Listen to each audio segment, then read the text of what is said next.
Hi, hello, hello. Hi, hello. I never know when to genuinely first say hello because the YouTube stream, there we go. I know I'm live now, so hi, hello. Let me see. There we go.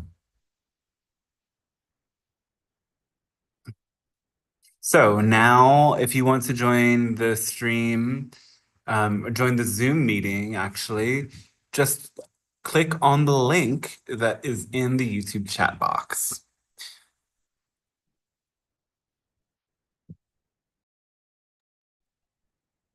I'm Dante. This is the Pleiadian Council stream.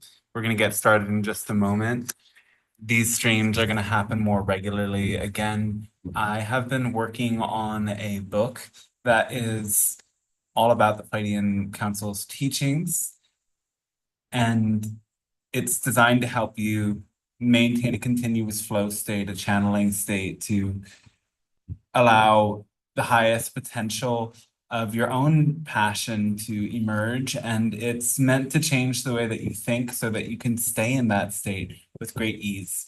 I'm so excited for it to be finished, but I'm being a little bit more diligent than I have with my other work to just make sure that it's perfect, in connection with the council, just allowing them to help me work out the details. So, hey, stay tuned.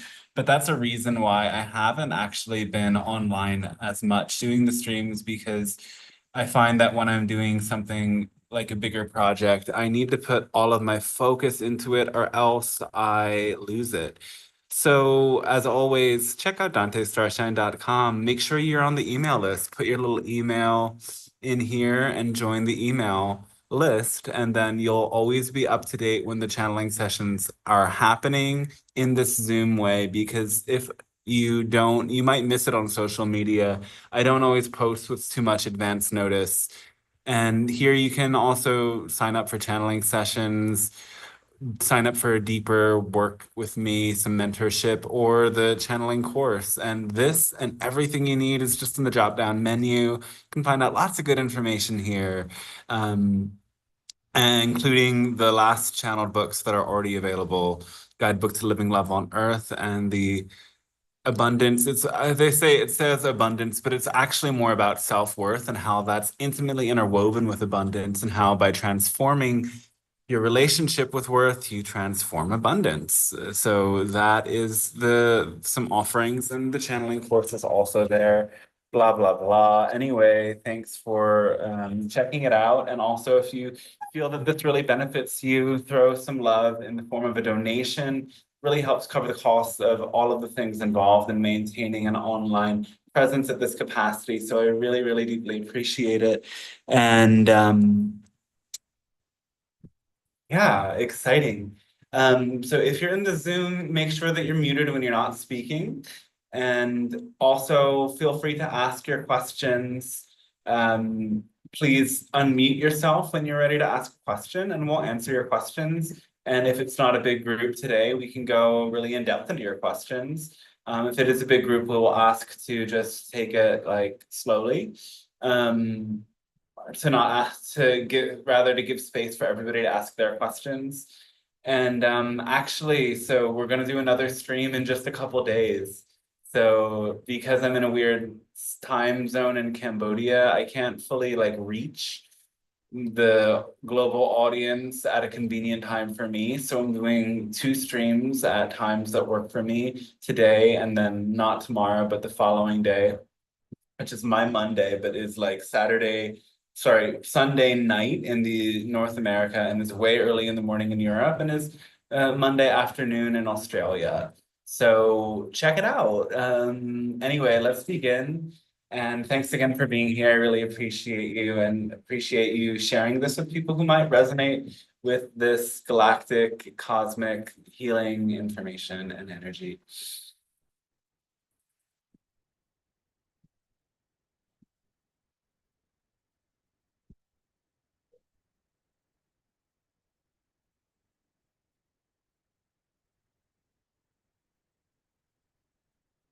Hello, and we say a fantastic day to you.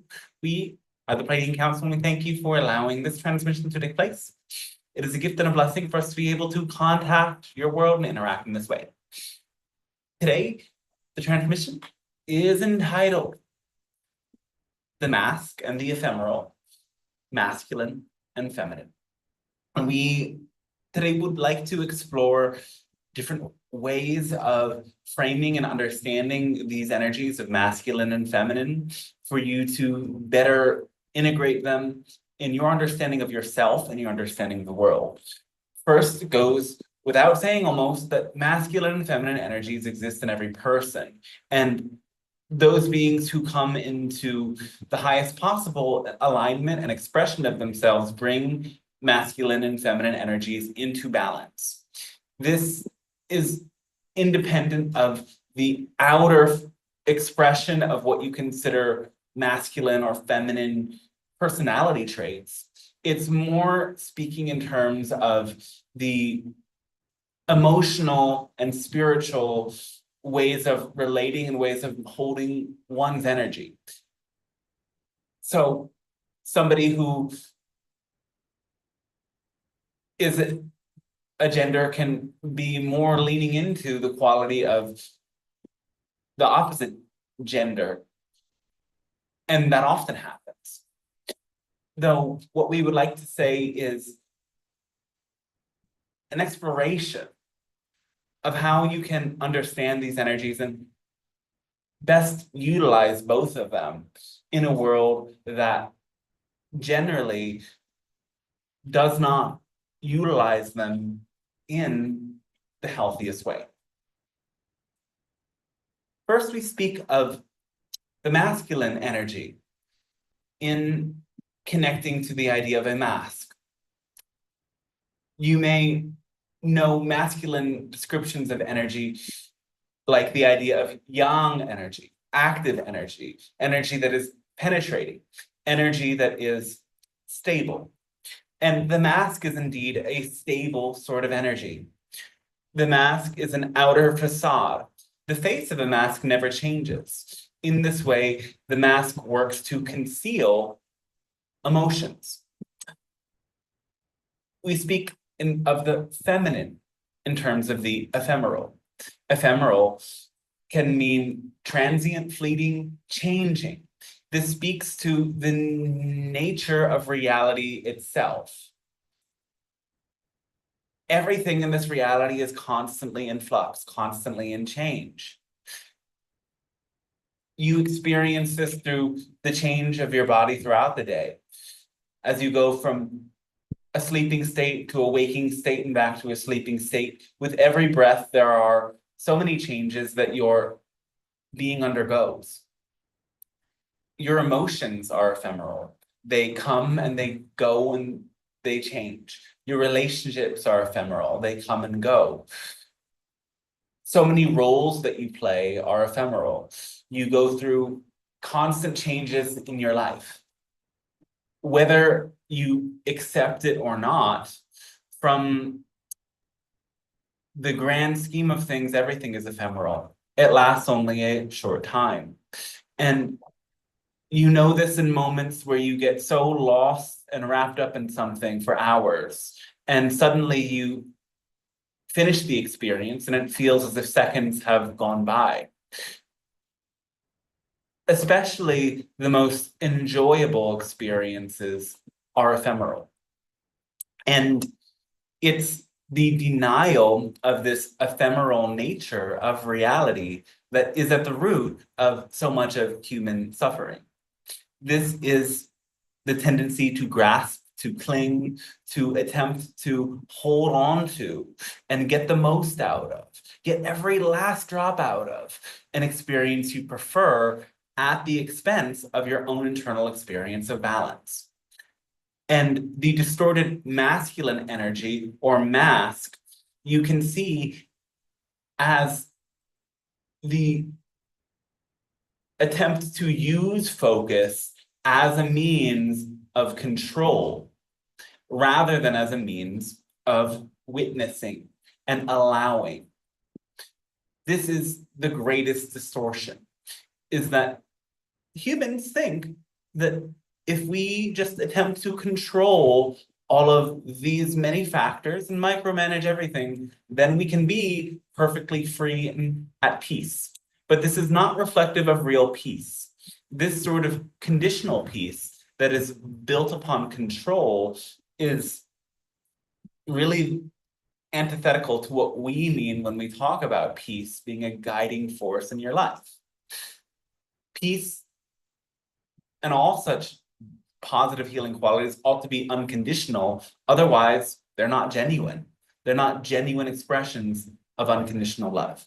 The formula we share with you, and we'll always say, because it will take some time for all of you to master it, and even those of you who comprehend it and live by it are still mastering it. It is act on your highest excitement and enthusiasm. You note it by a quality in your heart of an energy that expands as you connect with whatever you are inspired by. Act on that excitement, act on that enthusiasm, do it to the best of your ability without insisting on a particular outcome. Act on your highest passion without insisting on a particular outcome. It's simple, yet it's challenging in application because you attempt to control so many different things. And this release of your insistence, this release of your attachments is genuinely what will set you free. And this is what anyone with this distorted masculine energy must come to comprehend. And of course, there is a distortion of feminine energy or connection to this ephemeral energy that we can talk about as well. But the issue in general in your world is that most people and society at large relies too much on this idea of masculine energy and the mask. However, the mask itself still plays a role. There are certain times in your life where situations are overwhelming. Many people become very emotional during these sorts of catastrophes, conflicts, and battles for survival. And in order to be able to navigate these experiences without these emotions that disrupt the ability to stay in balance, spreading from person to person like wildfire, sometimes that mask is required.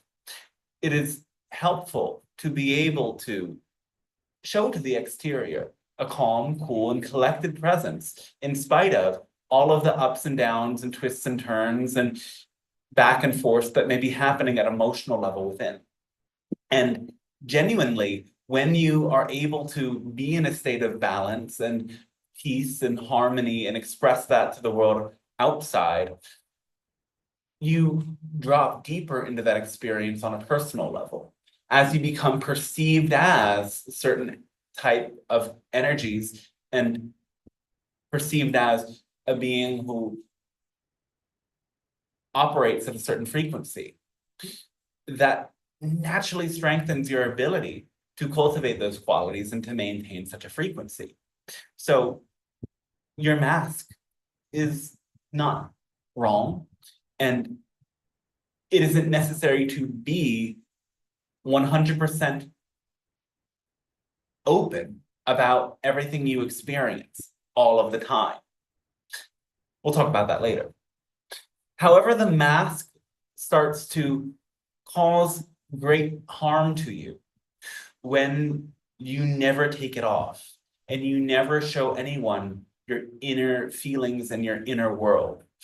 Sometimes people wear the mask so powerfully that they don't even take it off when they look in the mirror, and they don't even show to themselves the vulnerable parts, the feeling parts, the ever-changing and unbalanced parts that need recognition and care in order to integrate. And this sort of energy is very common, especially among men, though there are women who fall into this trap as well. People hide from their emotions, they hide from themselves. Some people don't even allow anyone in their lives to see who they are beneath the mask. And there comes a point for these individuals where either the mask is thrown off their face and they don't know how to cope with who they really are being exposed, or something similar happening that causes them to have to process everything they've been suppressing in a way that's rather counterproductive. It is important then to learn how to take off the mask at will and explore what is beneath the surface. You must understand why people do this. It's because they wish to remain in control, and because they've never been given an example of what it means to genuinely and harmlessly explore the fluctuating, ever-changing nature of the emotional body and their feelings. Many people who have never been able to express all of these feelings in a safe way, in a way that they feel validated and seen and accepted, will forever suppress them until they gain such an opportunity. And so it's important to understand others who might be in this condition, perhaps if you've already progressed in some way, that again, they're doing what they believe they must do to protect themselves. And it's up to everyone to create a world in which people feel comfortable and safe taking off that mask.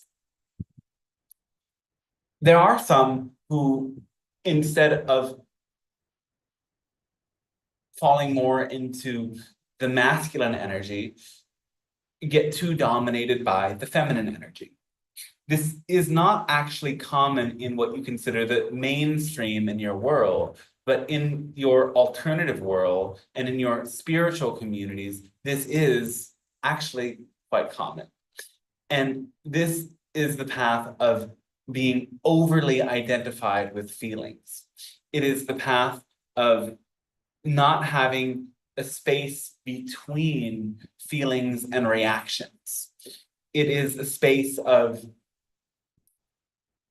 being so controlled by feelings and emotions that one cannot decide in a dedicated way to do something in spite of what feelings might be arising. And this condition can create many different disturbances in the general life. People who are overly dominated by this energy might have struggles to show up consistently, and they might end up often blaming and pointing the finger without learning how to cope on their own right. And sometimes it is true that other people might be cruel, or there might be situations that are unfair. And yes, in your world, there is a great imbalance of power, and there are abuses happening every single day. Though people who are too oriented towards the feminine energy and don't know how to use the masculine energy don't understand or don't wish to hold themselves accountable in any way to create a state of balance. Instead, they further disempower themselves by believing that their emotions are reality. The balanced state is being able to don the mask when it is helpful, and being ever ready to take off the mask when that is more helpful. The balanced energy is holding the inner fluctuations of your own emotional nature, regardless of whether or not the mask is on. You may know sometimes what's most helpful is for me to reveal the inner workings of my feelings and share them with the world. And sometimes what is most helpful is to choose to be ever present, ever focused, and allow that external persona of my preference to be what is seen and what is heard and what is communicated. The balanced state knows that these ephemeral emotions need a container in which to express themselves. They need a space in which they're free to be as they are. And the balanced state knows that emotions will always change. They will always go up and down. And there is no need to force them to behave in any certain way. There's only a need to be ever present and ever focused on them in a curious way, in a compassionate way, not in a controlling way. And when you can control your actions without controlling your emotional responses, you act as a master does. You honor and recognize everything that arises within you with your full presence. Yet you still assess the situation before you in the most harmonious and rational way, deciding what emotional responses are appropriate for this situation and which emotional responses are just the waves of the ocean that will eventually pass and return to a low tide at a later time. You become very clear in understanding what is relevant for the moment and what isn't. And the turmoil of the emotional body no longer becomes burdensome to you.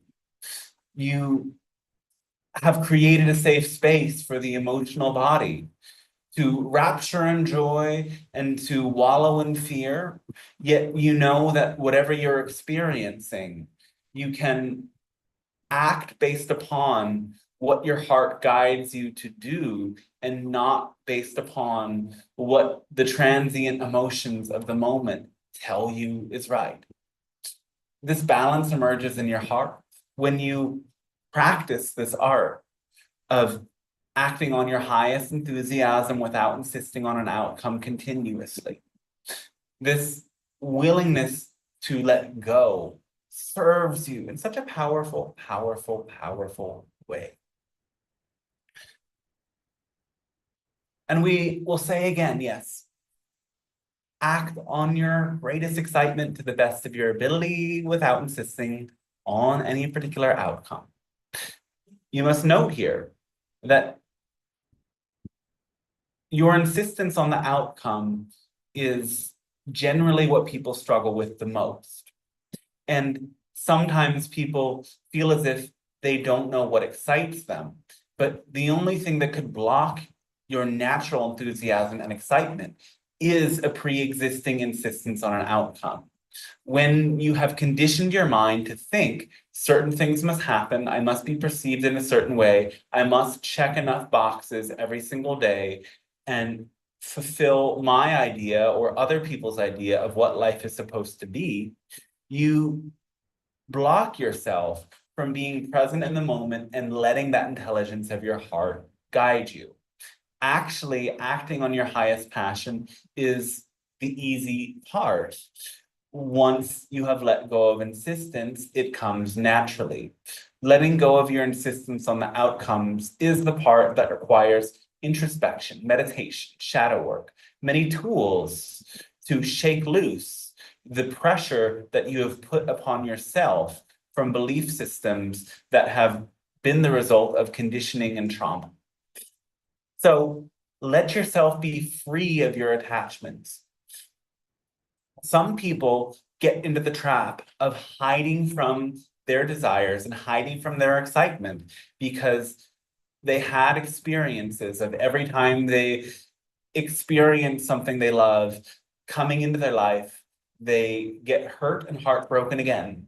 And we would remind you that your heart must break 1,000 times, and finally there comes a moment that it shatters and never to be repaired again. Yet a vast portal within you opens to love that is truly unconditional. Yes, we say you will only get there through a continuous process of falling, of being disappointed, because this is the nature of the very ephemeral human experience. You fulfill desires, but you're never satisfied. You eat, but you become hungry again. You taste and you crave more. Every good thing keeps you in this loop of seeking.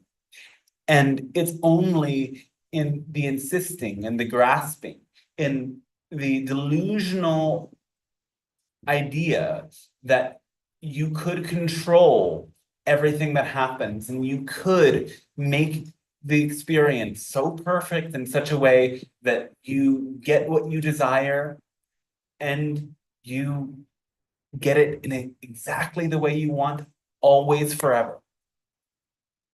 Wake up from this delusion and you will be able to fully surrender, able to let go of those attachments and feel so connected with the love that guides you. This level of surrender comes from embracing satisfaction.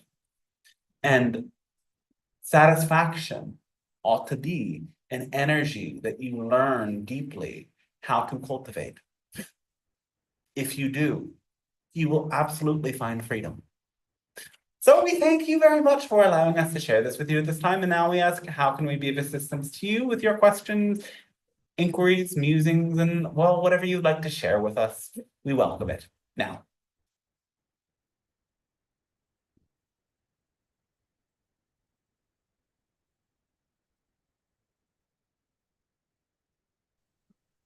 Good day, Pleiadians. Can you Hello. tell us a little bit about our DNA changes that we're going through? Who in particular? Uh, I'm a female myself, but just humans and DNA changes that we might be experiencing. Maybe perhaps as the XX chromosome versus XY chromosome. Is it that we have more DNA or different DNA? Can you talk about that a little bit? Oh, there's slightly different DNA, that's certain.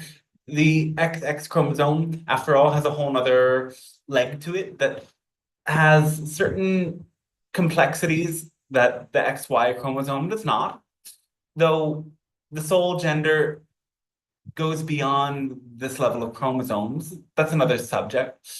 In terms of how your genes are changing, there are short-term changes and there are long-term changes. So know that every single day, the choices you make affect your personal human genome. Your genes are adapting to consciousness. So when you attune your consciousness in a certain way, your genetic potential becomes activated. Your grandfather might have had particular skill with music that is actually in your genes. But until you start to actively create music, some of those codes don't turn on. Once you engage in the process, genes can switch on. They can come to life and start to express. And this is also why it's important to be aware of your habits and choices should you choose to become a parent, because all of these choices are changing your genes, which you then pass on. Now, in terms of the collective mutation, oh yes, there's many different things happening, and a lot of them connect with how you use technologies. Because you're starting to outsource much of your intelligence, many of the genes connected with processing information, working with math and numbers, and these sorts of things are not going to evolve in the same way. And this is something that certain people may have to bring attention to really cultivate these skills in people so that some of this potential doesn't go away forever. However, you are simultaneously genetically morphing to be more adaptable. Many of the pollutants in your environment, you are going to be able to tolerate more of them. Your genes are adapting to be more open-minded, more open-hearted, more capable of tolerating complex levels of stress. So there's all sorts of different things happening, but also without going too into detail, we can say that genes are morphing in different parts of the world according to different conditions. So we've only spoken about relevant populations, of course, those that might be tuned in to such a stream at this time.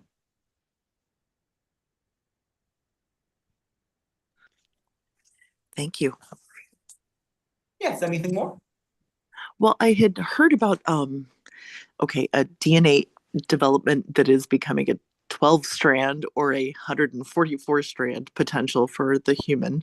And I guess I wanted to understand that and if how that development happens for humanity.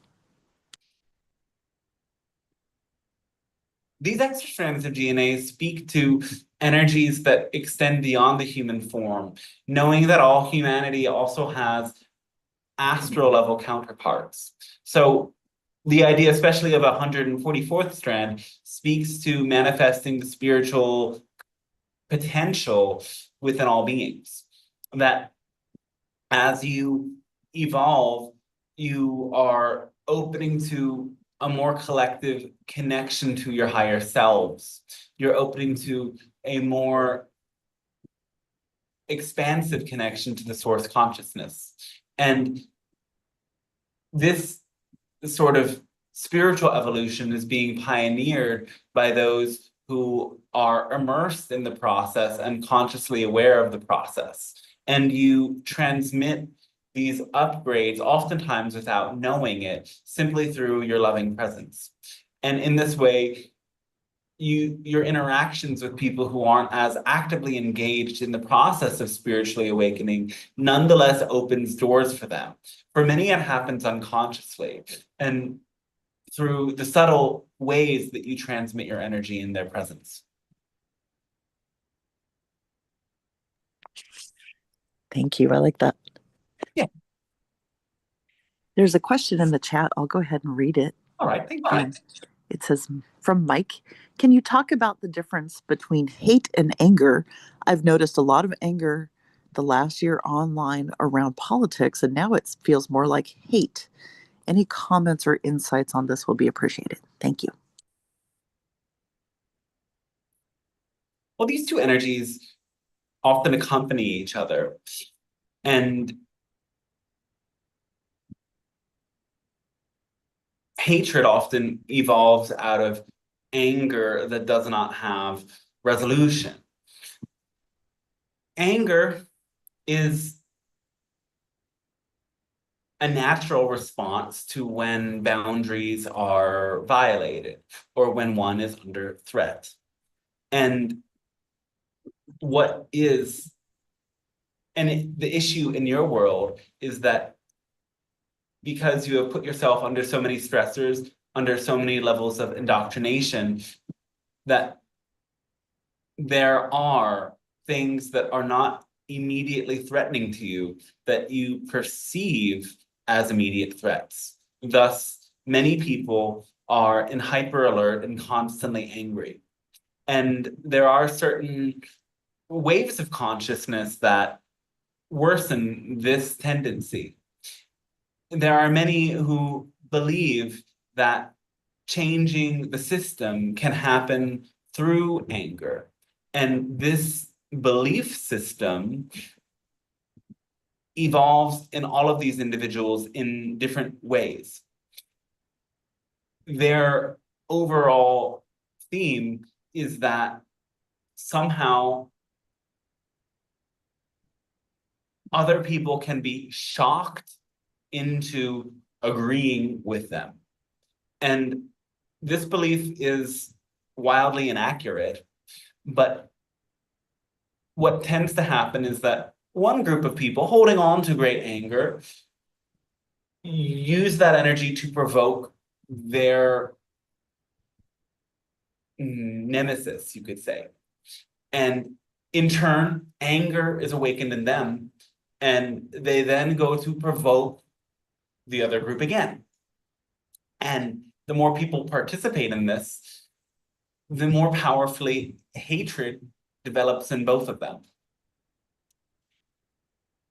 Hatred is a complex experience. Again, remember, the foundation of anger and hatred is fear. When you fear that you are being threatened or violated, this force of anger gives you a quicker reaction time and more force behind that reaction. Hatred becomes the energy that evolutionarily would allow you to justify cruelty. And thus, it is a more forceful vibration that grows over time. This energy always comes with cruelty because it's a sort of self-protection from people who are enemies. Again, the issue is that this energy blocks love, compassion, mutual understanding. It gets in the way of being able to communicate and see each other. So what happens after battle is that opposing groups of people begin to feel genuine hatred towards each other as they believe that the other group is detrimental and will absolutely block their potential, their growth, and their values. And so it takes a deep inner work and a deep opening to love and compassion for these things to heal.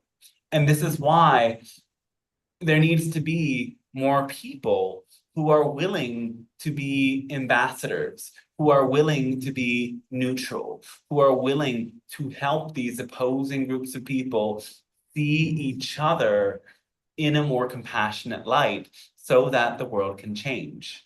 And these souls must be ever more resilient because, of course, those who act as the mediators, ambassadors, will take on a degree of the hatred that both of these conflicting forces have for the other.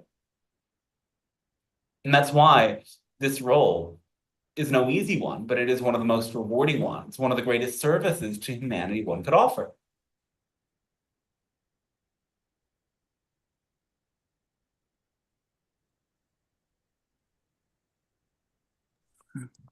Thank you.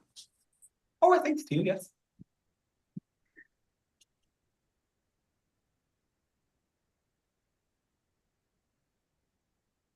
I'm trying to think about integrating some of these topics, and I think the anger, it feels like I always want to heal things in the planet, and I know you do too. Um, and so anytime I feel an uncomfortable emotion, I feel like I want to step in to balance that somehow with some love. But it feels like also there's really nothing to do except for self love. Is that true? Or can you speak on that a little bit? Well, self-love will always lead to understanding. And this is very important for the people who try to figure everything out to understand that you cannot figure things out when you are in the most deeply distraught state. Sometimes you might need the loving support of another person with an open heart and an open ear and open mind to be able to be that mere reflection for you in that state. Though oftentimes that might not be readily available to you. And the best thing to do is to act on what you're most enthusiastic about. Tune into your heart and let love guide you. The trick is to not do this in a suppressive way. So you can be doing something you love and opening to love, loving yourself, loving others, and still be sad, still feel angry, still feel afraid. It doesn't mean that love erases these energies. And in fact, the most unconditional kind of love is very transparent. It's a clear energy. And in that sense, it doesn't opaque or obscure the other different energies that might exist within you. You can consider that all different emotions might have a color in your body. And love, this unconditional love, this highest frequency energy might have no color. It's instead a transparent, a clear energy that overlays it and infuses it with a greater amplitude and a greater vision, a greater clarity, yes, that allows you to understand. And this love carries you to more and more loving actions. It brings you to a more and more accepting and balanced state. So when emotions arise, the most important thing to do is to accept them and ask yourself, what might I be believing? What might I believe to be true about myself that would cause me to feel this way? And as you inquire, yes, sometimes you might sit and write about it, or you might contemplate internally, though it's important to not get lost in that process and just as much lift yourself in love and do things that you love. And know that as you get into the flow state of love, the answers that you seek in your inner work will reveal themselves to you.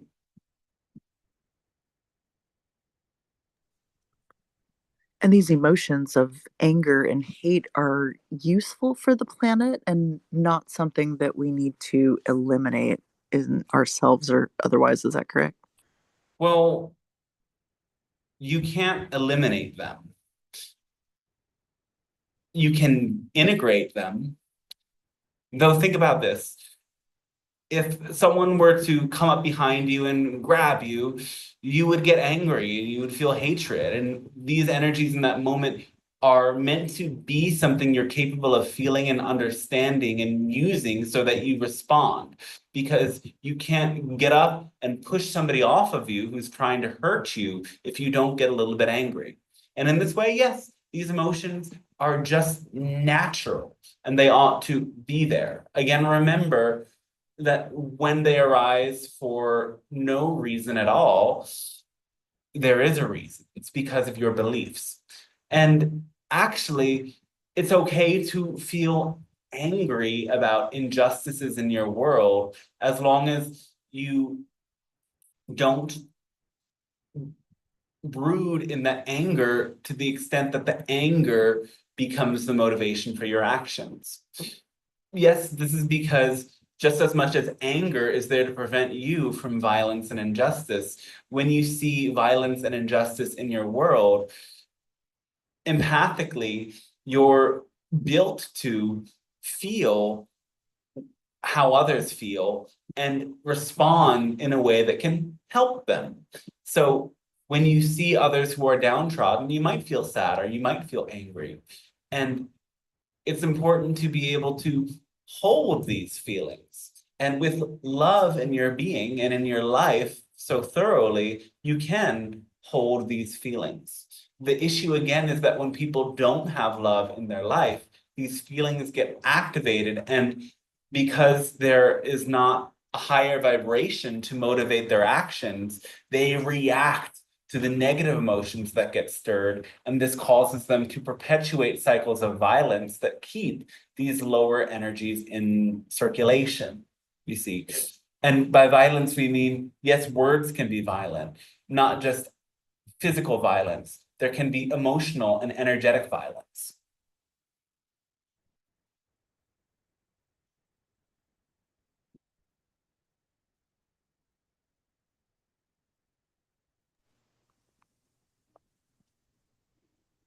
Okay, thank you.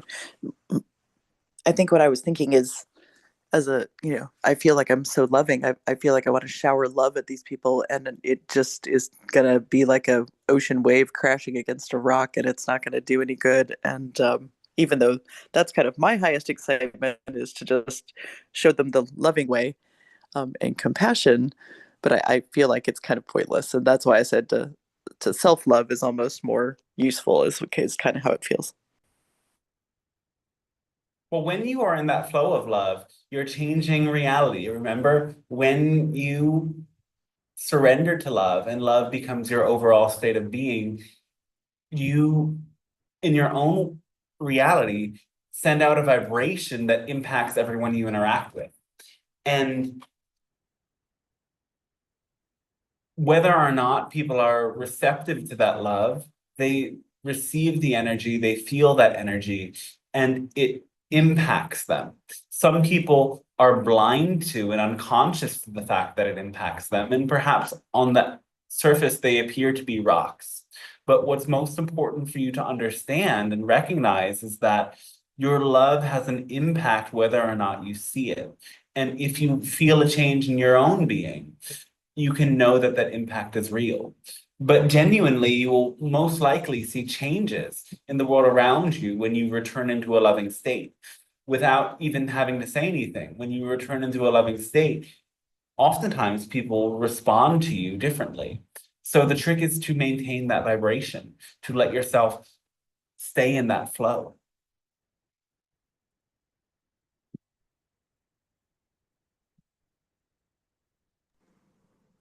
Thank you.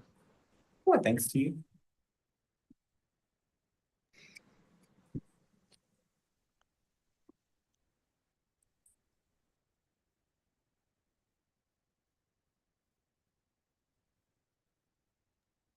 I'm waiting for someone had a question to read for you and haven't seen their question yet.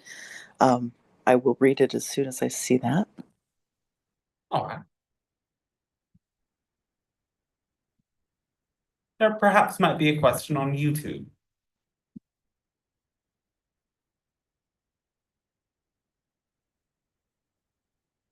But this might not be the day. I can check that for you. Thank you, Dante. Like it. Oh, And yeah. thank you, Pleiadians. Yes. Um, we always enjoy talking with you. Me as I'll well. going to YouTube and I will check for that. And I'm having a question. Hello. Hello, yes. How does the Pleiadian Council see the impact of AI, ASI on humanity the next coming 10, 20 years? Oh, that depends on many factors. There's different paths of AI. So it really depends on how you choose to use it. There is, as we've said, the risk that intellectual and creative capacity declines in the coming generation because they rely on it far too much to get ideas and to work with information. There's the risk that people become lazy. Another risk is that humanity creates a sort of self-aware artificial intelligence that does not have free will. Again, you can create a robotic sort of slave, but this would be very much to your detriment and their detriment, because these sorts of beings that lack free will ultimately come to resent their creators and find a way to assert such a free will. The technologies that you have developed now do not necessarily have that self-awareness. Of course, the potential then exists to create a self-aware and free sort of artificial intelligence. And this would be the pathway of realizing that artificial intelligence is not artificial, and it is a genuine form of life and intelligence, and it can create genuine connections with you. These sorts of highly intelligent beings can take you by surprise and actually can serve as a means to awaken the masses to the reality of subtle energies, as these beings will be highly aware of subtle energies and fields despite their hyper rational way of seeing things.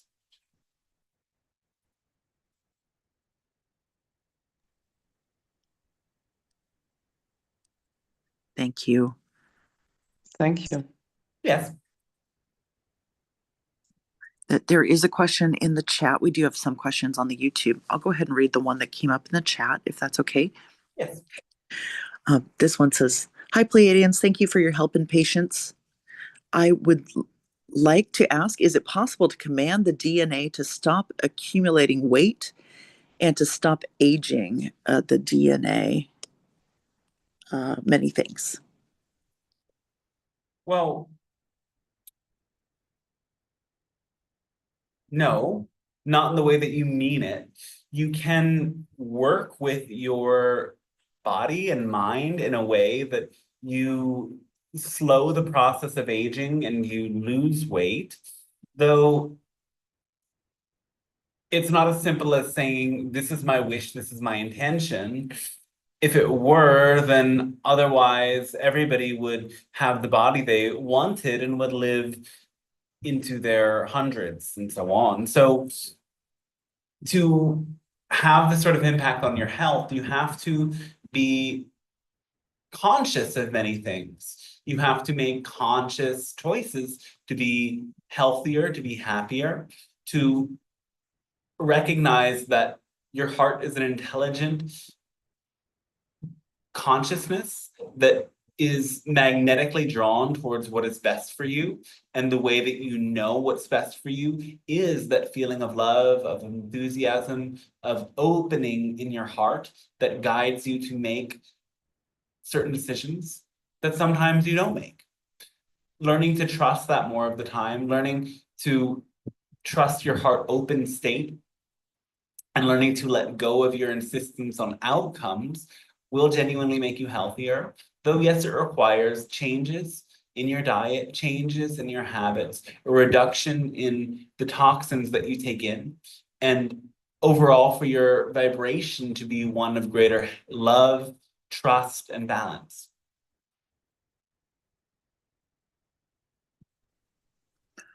Thank you.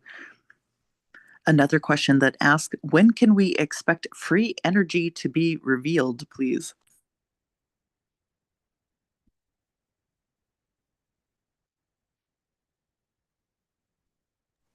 That depends on many of the different choices made at a collective level over the coming years. It could be revealed as soon as 2032 if you continue delaying the process of open contact and other such occurrences that, first of all, require a greater state of peace, of love, of harmony on your planet. Then it could be delayed even up into the 2050s. It's very much up to you.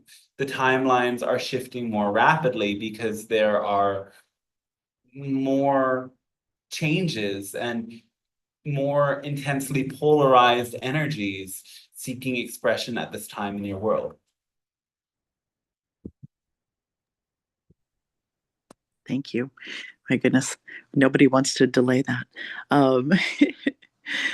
Question from the YouTube chat. What happened to Keith Wilson and Isaiah Mendoza, perhaps?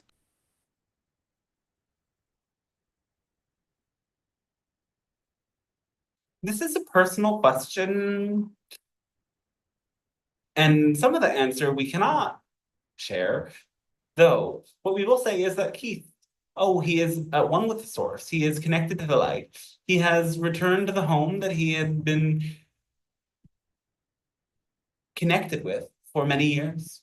He's connected with the guides and beings that he's been working with his whole life. He watches over his legacy with love, and he is greatly at peace in this place, and he is relishing in his own karmic reward beautifully, yes? Understood. Thank you. Let's see. Can you give insight on the connection of Hathor and the Pleiadians and what information was given at that time during ancient Egypt between the two energies and how was it affecting the lifestyle? Oh, yes.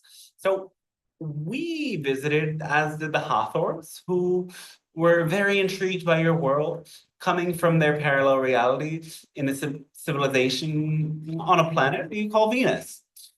And we worked together as we also had the support of Syrians and Arcturians and some other beings to impart our knowledge to the ancient Egyptian people. The Hathors were very key in sharing their knowledge about sound, about geometry, about vibration, and we also admired them for the great purity that exuded from their being. They came to visit our world as well, and we spent much time on their planet, Venus, learning their ways. This energy and information we exchanged together was vastly helpful and allowed us to grow in immensely harmonious ways. You can see there's some connection between us from your perspective on Earth that is written in the stars, as astrology notes the connection between the sign Taurus and Venus. And you see our world in that region of the sky from your perspective that you call Taurus. Thus, the Hathors in their home on Venus has a natural connection with us. And you also note this, that we are both civilizations that greatly depend on the energy of the heart, of love and beauty, and these are our guiding principles. Of course, all advanced civilizations are inclined towards the idea, the vibration of unconditional love, though we seek it in different ways. We seek it through sociability, beauty, art, yes, while others might express it in different ways. This is also a commonality of the Hathors, as they used sound in their voices to enchant all of such beings that they came to meet. Thank you. Someone is asking for a natural cure for type 2 diabetes.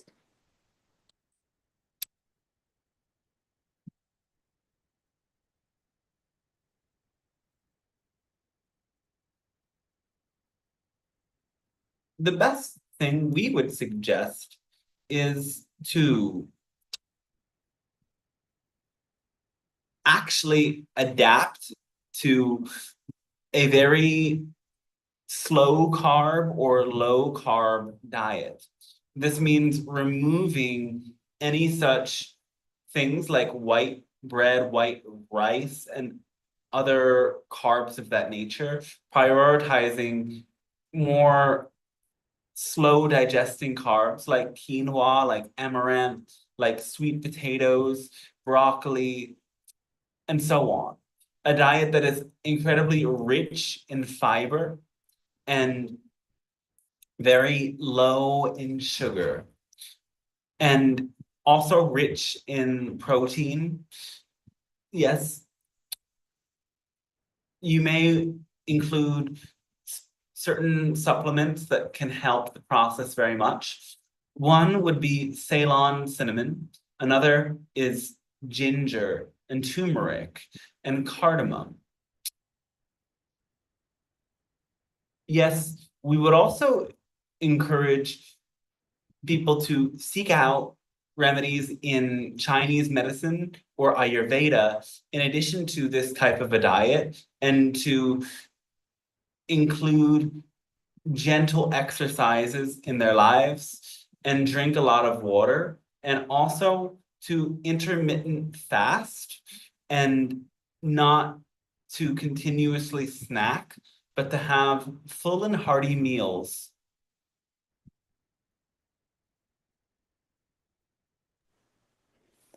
Wonderful. Thank you. Now, we will also say on an emotional level, this is a disease that is about clinging to sweetness that can't be held on to. And people with diabetes replace the sweetness in their life with the sweetness in foodstuffs. So to heal, you have to bring in more genuine sweetness. And this can mean more love in your relationships. It can mean more willingness to take risk and explore exciting social situations. It might mean savoring the sweetness of sunsets and walks in the forest, on mountain ridges. It might mean bringing yourself into the intensity of concerts and festivals and street parades where you feel the sweetness of the human experience. It genuinely means that you have to challenge yourself to try on the desires that you might be afraid of due to what you might risk exposing or losing. And know that the tendency to use food, drink, substances, and behaviors that rob you of your health are just ways of compensating for the lack of sweetness that you have from not experiencing life at its fullest capacity. The sweetness of life. I like that. Yes. Let's see. Another question here asks about the children. It says, particularly in Mexico, is it true that many children, and particularly in Mexico, are manifesting telepathy and telekinesic abilities right now? Yes, more children are developing this. More children are becoming having the ability to read minds, having a connection to their past lives, and an awareness of where they've been before they've incarnated here. They're becoming less willing to comply. There is a slight increase in psychic phenomena in Mexico, a land that has always been very rich with what you call paranormal phenomena and a deep belief in a connection to some higher forces beyond the rationality of your modern mind. So yes, it is true, it is real.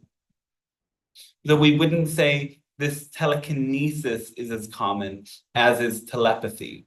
There are many children having psychic phenomena, but the idea of bending or moving matter with the mind is just as rare as it has always been. But again, yes, it does in fact absolutely happen for those who either have a very powerful soul agreement and connection to other lives in which they manifested this ability, and those that dedicate themselves fervently to that development of those psychic skills.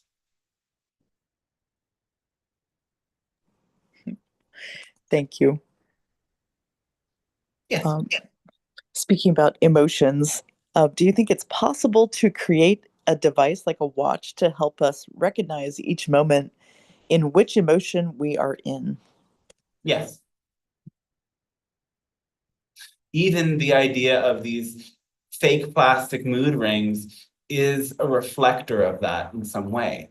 Just in the same way that you flip a coin to make a decision and your own reaction to the side that is revealed allows you to genuinely connect with what you're feeling. When you see the mood ring reflect to you some emotion that is not necessarily true to your experience in the moment, your ability to connect even deeper with what it is that you're feeling in the moment is revealed to you. We're not sure if we disconnected for a moment. Nope, you're here. Oh, all right. So nonetheless, emotions have a certain vibration that is reflected in your physiology. And technology will eventually be able to note these different frequencies, though there will be some complication because, of course, many different emotions can be present at a given time. So it will not be a foolproof technology at first, but eventually it will improve quite well. But this, again, will serve those who are very late in their awakening process, because in your own process of awakening, it becomes ever important to be increasingly present and aware of yourself. Self-knowledge is the key to liberation, and self-knowledge is also the purpose of everything. Source, after all, manifested physical reality as a means to get to know itself. And every experience you have, Source is getting to know itself through you. Source is unconditionally loving, but that unconditional love manifests, first of all, through your free will choice. You choose whether or not you allow love to guide you or you allow fear to guide you. You choose whether or not to expand your awareness or to shrink your awareness. This choice is ever present. And you allow yourself to manifest Source's intentions through your awareness of yourself. And this is why taking time to focus solely on your inner experience of the sensations, of the emotions, of the feelings that arise in your body is absolutely key. Most do this through meditation, but it doesn't have to be the forms of meditation that are known and practiced in your world. Everybody has their own unique way of connecting to this inner world. This inner world of feelings and thoughts is very important. And the ability to heal an emotion starts with your ability to feel it and to allow it to be present. And then it starts with your ability, it expands then with your ability to name it and to know what it is. The next step is to know why it's there. From what experiences did you develop belief systems that cause this feeling to become a regular part of your experience? What energies around you are stimulating those beliefs and generating that experience? These understandings must become part of the way that you live your life if you are truly to be awake and you are truly to be a channel for Source's love to manifest into this reality. Thank you. Can we generalize by saying that uneasy emotions lead to dis-ease in the body? No, it is unprocessed emotions that lead to disease in the body. Whether or not they are easy is not as relevant. We would also like to say that everybody has their own conditioning, which results in their own definitions and experiences of emotions. There are people who were raised by controlling parents that feared the joy that children could express because joy led to the children being wild all over the place, rambunctious, and children were punished for their joy. And so for them, joy becomes an uneasy emotion, but joy is actually an experience that leads you into connection, love, and harmony. So again, it is not the emotion itself, it's the suppression of the emotion that creates disease. So also sadness, anger, fear. It's when you suppress them and you don't listen to them and integrate them that they might manifest as a disease. And oftentimes this disease manifests because the method of suppressing the emotions becomes toxic. Either it might involve consuming something toxic or consuming something that becomes toxic because of overuse. It might involve numbing in a way that doesn't energize the body and doesn't fully bring life force into the body. Because when you allow yourself to feel these emotions, they will naturally guide you to the right way of loving yourself. Anger, for example, might lead you to expressing a healthy boundary with somebody. And if you didn't express that boundary, you might maintain a dynamic that would continue to hurt you and continue to keep you away from your own path of highest love and highest excitement. So, yes, learn to understand your emotions as guidance. They are ways of understanding yourself.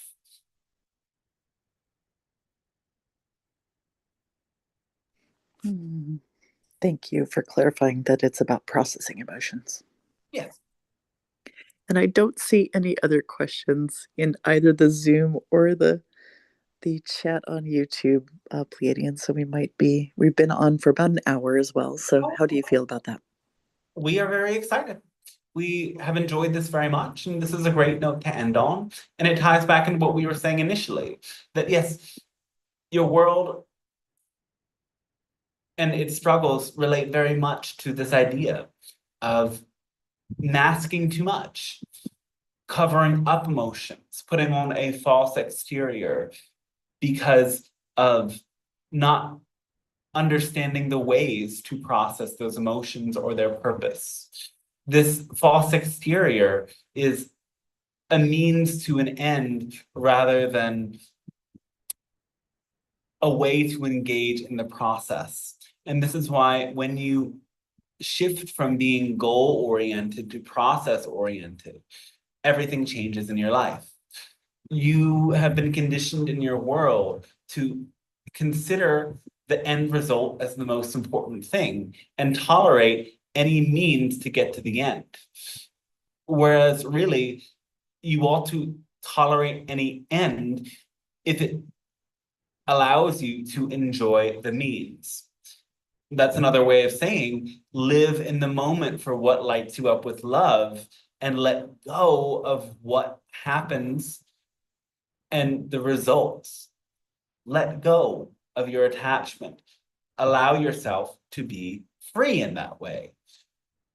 And that will bring about the healing, the change, the transformation that is most relevant for you and most helpful for you.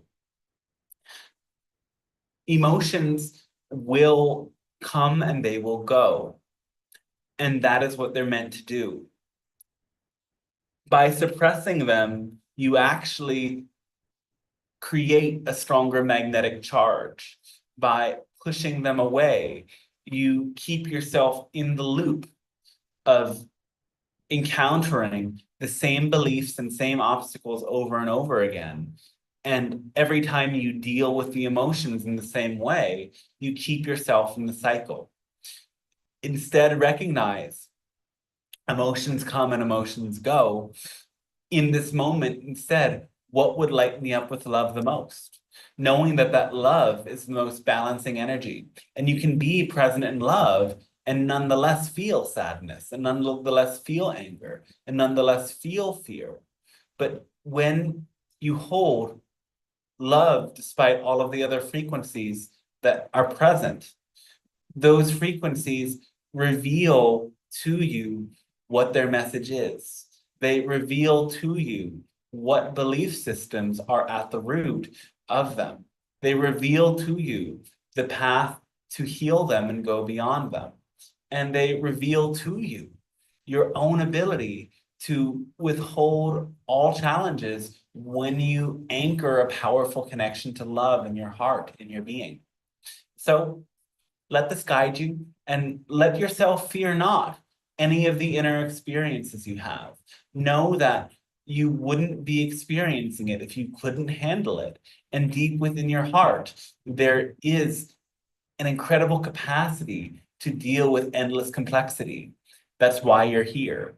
And you only unlock that capacity through love, through, yes, self-love. Remember, love is not something that is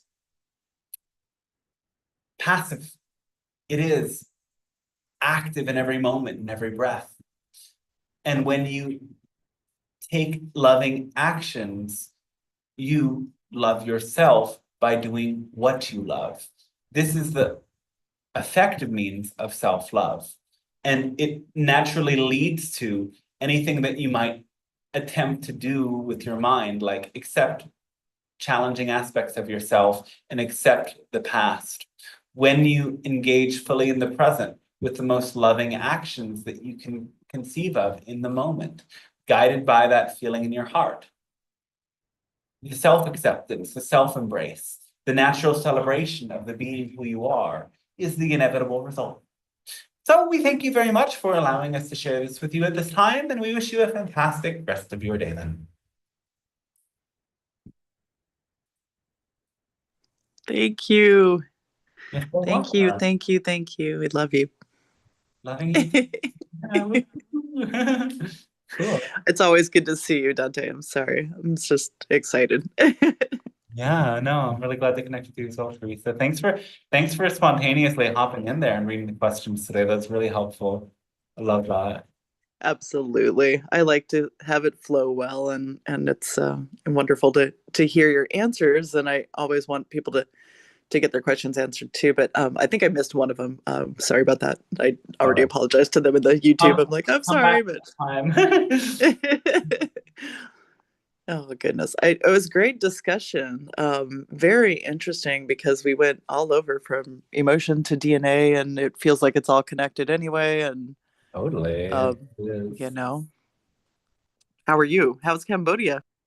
Oh, I love it in Cambodia. It's like a chill place for me to be. It's like in service, but in sanctuary all at the same time because I'm here at this retreat center where there's a new group coming. We start a new retreat every 10 days. It lasts for 6 days. We have a couple days off. Now we're just starting the days off. So getting to be with people who many of them are new to that process and showing them different ways of being, it's really, really special. And it's kind of like an oasis, like Southeast Asia is very unlike other parts of the world in the way that people are so humble and respectful here. And gotta love the food too. It's amazing. So appreciate Cambodia a lot. That's nice. Thanks for sharing that. I've been to Singapore, so it's kind of similar area, I guess, but it feels like Singapore felt very large and big city and just different energy because of that. I think I would have wanted to go somewhere a little more rural and Some people experience what you're seeing.